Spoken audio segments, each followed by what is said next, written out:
Card बनाने का ये मामला है।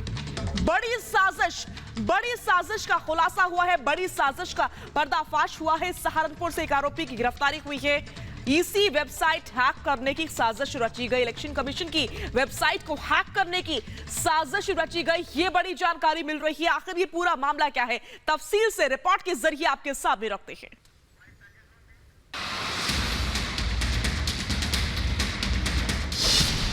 चुनाव में साजिश का खेल फेल,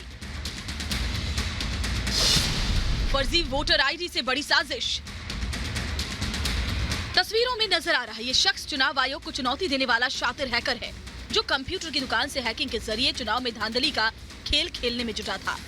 विपुल सैनी नाम का ये शख्स दिखावे के लिए कंप्यूटर की दुकान चलाता था, लेकिन इसकी आड़ में वो देश के लोकतांत्रिक मूल्यों से खिलवाड़ करते हुए हजारों की तादाद में फर्जी वोटर आईडी कार्ड छाप चुका था। दरअसल आयोग को वेबसाइट पर कुछ गड़बड़ी का अंदेशा हुआ, जिसके बाद जांच एजेंसियों को उसकी जानकारी दी गई और आरोपी विपुल सैनी शक के दायरे में आया। सहारनपुर पुलिस को सैनी के बारे में जानकारी दी गई। उसकी गतिविधियों पर निगरानी रखते हुए पुलिस ने जांच आगे बढ़ाई और जब काफी सबूत हाथ लगे तो पुलिस ने विपुल सैनी के घर पर छापा मारा और गिरफ्तार कर लिया। मामला वही बता रहे, आधार कार्ड संबंधी। अच्छा, आधार कार्ड पैन कार्ड बना हुआ चाहिए। क्या इस मामले की आपको पहले कोई जानकारी थी? नहीं, जानकारी तो ये चाहिए, आधार कार्ड पर केंद्र पर चला जाता हूँ, 10-20 आधार कार्ड इससे अलग और कुछ नहीं था। जांच एजेंसियों की तफ्तीश में ये सामने आया कि विपुल सैनी मध्य प्रदेश के हरदा निवासी अरमान मलिक के इशारे पर काम करता था। पिछले 3 महीने में 10,000 से ज्यादा फर्जी पहचान पत्र बनाकर बड़ी साजिश का जाल बुन रहे थे। चुनाव आयोग की वेबसाइट को हैक करके विपुल सैनी ने 10,000 से ज्यादा फर्जी आईडी कार्ड बनाए हैं। विपुल के जो बैंक खातों की छानबीन हुई तो 60 लाख से भी ज्यादा की रकम उसके अकाउंट में पाई गई, जिसके बाद खाते से लेन देन पर तत्काल रोक लगा दी गई है। खाते में इतनी रकम कहां से आई, इसकी भी जांच की जा रही है। इस पूरे मामले का खुलासा होते ही देश की अन्य सुरक्षा एजेंसियों के भी कान खड़े हो गए। इस एंगल से भी तफ्तीश की जा रही है कि विपुल और अरमान मलिक द्वारा कहीं अवैध घुसपैठियों के वोटर आईडी कार्ड तो नहीं बनाए गए। बताया जा रहा है कि आईबी ने भी इस मामले से जुड़े सभी रिकॉर्ड मांगे हैं ताकि जांच आगे बढ़ाई जा सके। ये मामला चुनाव आयोग और सुरक्षा एजेंसियों की गोपनीयता से जुड़ा है। ऐसे में पुलिस प्रशासन अभी भी कुछ बोलने से बच रहा है। Bureau report, Republic Bharat. और इसी खबर पर ज्यादा जानकारी और बातचीत के लिए तमाम हमारे सहयोगी हमारे साथ जुड़ चुके हैं। राजधानी दिल्ली से अतुल हमारे साथ जुड़े हुए हैं, हरदा से सत्य विजय जुड़े हुए हैं और लखनऊ से विवेक हमारे साथ जुड़ चुके हैं। लखनऊ का मैं सीधे रुख करूंगी क्योंकि आने वाले समय में उत्तर प्रदेश में चुनाव है और उससे पहले ही ये साजिश रची जा रही है। विवेक, ग्राउंड जीरो से आपके पास क्या इनपुट है?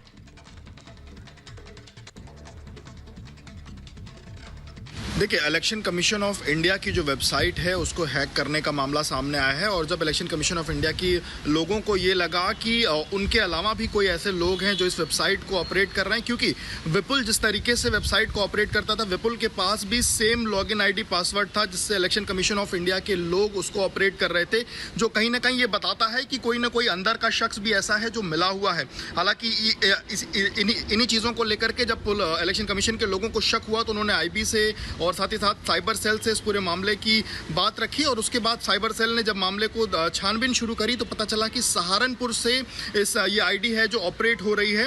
और उसके बाद जब सहारनपुर में जब पुलिस पहुंची तो विपुल सैनी नाम का एक शख्स है जो गिरफ्तार हुआ है, जो बताया जाता है कि जिसके पास अपना एक आधार कार्ड का सेंटर था जहां पे तमाम वो गाँव के लोगों का आधार कार्ड, पैन कार्ड, तमाम चीज़ें बनाता था। वहीं पर वो बैठ करके अलग अलग जो इलेक्शन कमीशन की वेबसाइट थी उसके साथ छेड़छाड़ कर रहा था और इसके लिए बताया जाता है कि इसका एक मास्टरमाइंड है अरमान, जो कि हरदा का रहने वाला है, मध्य प्रदेश का, उसके इशारे पर यह काम करता था। और अगर विपुल की बात करें तो विपुल बीसीए का छात्र था, बीसीए सेकंड ईयर का छात्र था और उसके साथ साथ वो इस तरीके की जो कारस्तानी है वो कर रहा था। और इसमें पुलिस ने फिलहाल जो भी सूत्रों के हवाले से जो चीज़ें निकल के सामने आ रही वो ये है कि तकरीबन 10,000 से ज़्यादा आईडी बनी है और उसमें एक आईडी के साथ छेड़छाड़ करने का तकरीबन 300 से 400 रुपए अरमान विपुल को मुहैया कराता था। और हालांकि एक बार फिर से मैं आपके पास लौटूंगी। सहारनपुर से मेरे साथ अनुज जुड़ चुके हैं। अनुज, चुनाव होने हैं उत्तर प्रदेश में, लेकिन ऐसा लग रहा है इस मामले के तार कई और राज्यों से भी जुड़े हैं, दिल्ली हो, उत्तर प्रदेश हो या फिर कुछ और राज्य।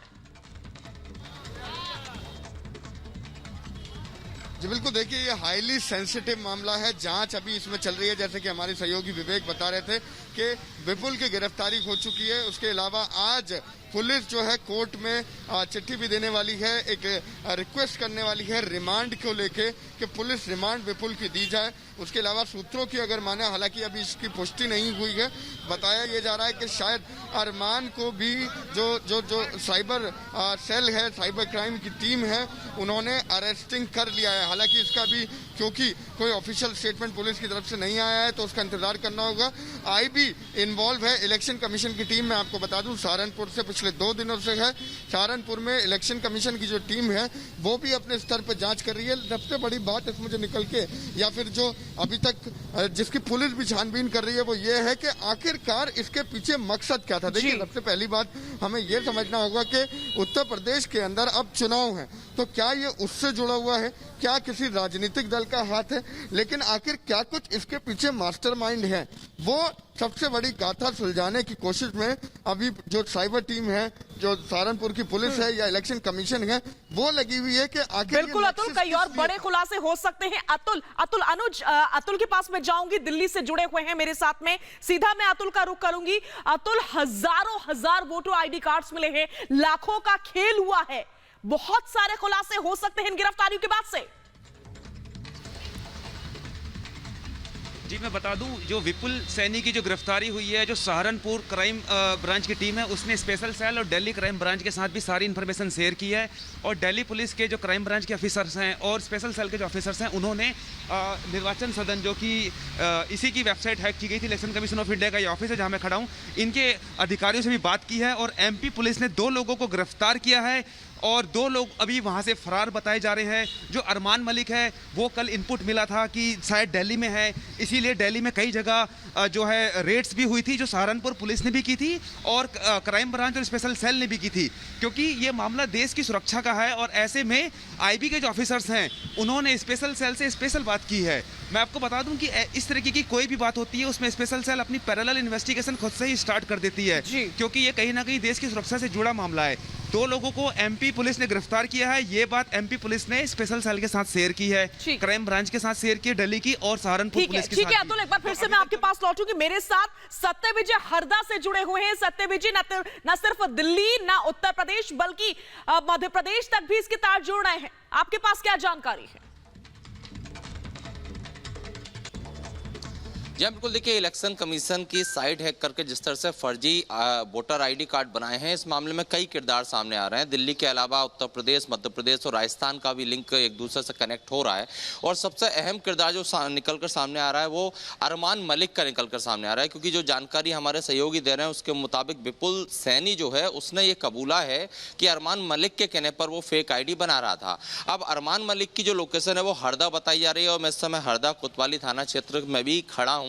यहाँ पर अभी तक अरमान मलिक को लेकर बहुत ही संशय की स्थिति बनी हुई है, क्योंकि हमने हमारे सूत्रों से जो जानकारी जुटाई है उसके मुताबिक 5 अरमान मलिक नाम के शख्स यहाँ पर रहते हैं, लेकिन इनमें से कौन सा वो अरमान मलिक है जिसकी गिरफ्तारी हुई है या नहीं हुई है, इसको लेकर भी संशय है, क्योंकि कुछ सूत्र ये भी बता रहे हैं कि दिल्ली से उसकी गिरफ्तारी हुई है।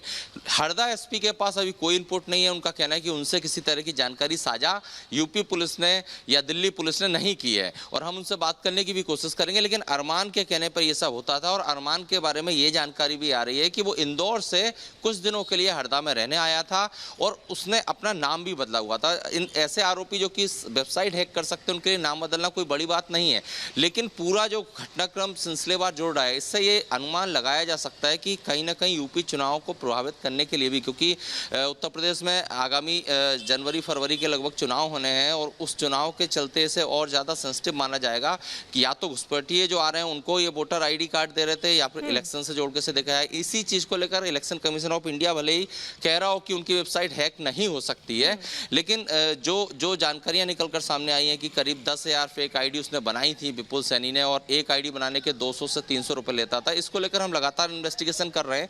हरदा से जो इनपुट मिलेंगे वो बताएंगे कि इस कड़ी को किस और ये पूरा जो ठीक है मेरे साथ अनुज लगातार जुड़े हुए हैं। सत्यविजय, मैं अनुज का रुख करूंगी। अनुज, अभी गिरफ्तारियां हो रही हैं और कई गिरफ्तारियां होंगी, कई बड़े खुलासे होंगे, लेकिन आप किसी पॉलिटिकल सपोर्ट का जिक्र कर रहे थे, क्या आपके पास कोई और इनपुट भी है? जी बिल्कुल, देखिए अभी ये कहना थोड़ी जल्दबाजी हो जाएगी, क्योंकि अभी इसी चीज को लेके इन्वेस्टिगेशन चल रही है। जो अरेस्टिंग हुई है, विपुल की रिमांड भी इसीलिए मांगी जा रही है ताकि ये पर्दाफाश हो सके कि आखिरकार इसके पीछे मोटिव क्या है, आखिरकार असली मकसद क्या था। सिर्फ पैसे, महज पैसे से जुड़ा हुआ मामला, इसको कहना थोड़ी जल्दबाजी होगी और ये कहना भी जल्दबाजी होगी क्या किसी पॉलिटिकल ग्रुप का हाथ है। लेकिन अगर मामले की सेंसिटिविटी को समझे, क्योंकि उत्तर प्रदेश में चुनाव है, इलेक्शन कमीशन की साइट हैक करी जाती है, मध्य प्रदेश से सरगना बैठ के चला आता है, तो ये समझने की जरूरत है कि कहीं ना कुछ तार जुड़े हुए हैं। महज पैसे की बात नहीं है, महज इलेक्शन कमीशन की जो वेबसाइट है उसको हैक करने तक लिमिटेड नहीं है। लेकिन आखिर क्या ये पूरा मैप है, क्या ये पूरी स्ट्रैटेजी थी, क्या ये प्लानिंग थी, इस पे भी पुलिस काम कर रही है कि आखिर कौन सरगना था और क्या मकसद था। सबसे बड़ी बात जो इसके पीछे है कि मकसद क्या था। देखिए, आईबी को इन्वॉल्व करा गया है, आईबी को इन्वॉल्व इसीलिए करा गया है कि आईबी ये खुफिया एजेंसी है जो निकालेगी। ठीक है, बहुत इंपॉर्टेंट इंफॉर्मेशन मेरे सहयोगी अनुज और तमाम सहयोगियों ने साझा की। बहुत बहुत शुक्रिया इस तमाम जानकारी और बातचीत के लिए। आप लोग नजर बनाए रखिए, हम आपसे आगे भी अपडेट्स लेते रहेंगे। बढ़ते हैं खबरों